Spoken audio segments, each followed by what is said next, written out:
સાળંગપુરના સુપ્રસિદ્ધ કષ્ટભંજન હનુમાનજી મંદિર ખાતે આજે પવિત્ર એકાદશી નિમિત્તે પવિત્રના હારના વાઘા અને શણગાર કરવામાં આવ્યો હતો। રોજબરોજ શ્રાવણ માસ નિમિત્તે હરિભક્તો દ્વારા ધજા ચડાવવામાં આવી રહી છે।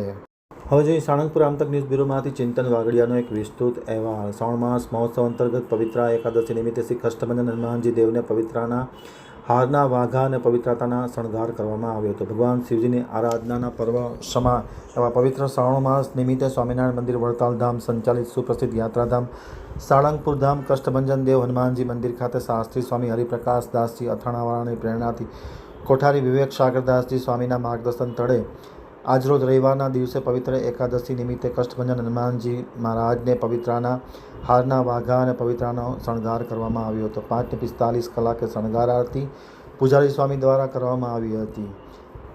અનેક ભક્તજનો દ્વારા ધજા ચડાવવામાં આવી રહી છે અને શ્રાવણ માસ નિમિત્તે શ્રી હરિ મંદિરમાં ભવ્ય તથા દિવ્ય હિંડોળા દર્શનનું સુંદર આયોજન કરવામાં આવે છે। રોજબરોજ કલાત્મક હિંડોળા બનાવવામાં આવે છે અને ખાસ કરીને દિવ્ય શણગાર દર શનિવારે ફ્રૂટ અન્નકૂટ, 56 ભોગ અન્નકૂટ, ચોકલેટ અન્નકૂટ, ડ્રાયફ્રૂટ મીઠાઈ અન્નકૂટ જેવા અનેક દિવ્ય અન્નકૂટના દર્શન યોજવામાં આવે છે। મંગળવારે સંગીતમય સુંદરકાંડના પાઠનું પણ આયોજન કરવામાં આવે છે। રવિવારના સાંજે 4:45 કલાકે દાદાનું દિવ્ય રાજોપચાર પૂજન સાથે મહાસંધ્યા આરતીનો કાર્યક્રમનું પણ વિશેષ આયોજન કરવામાં આવ્યું છે।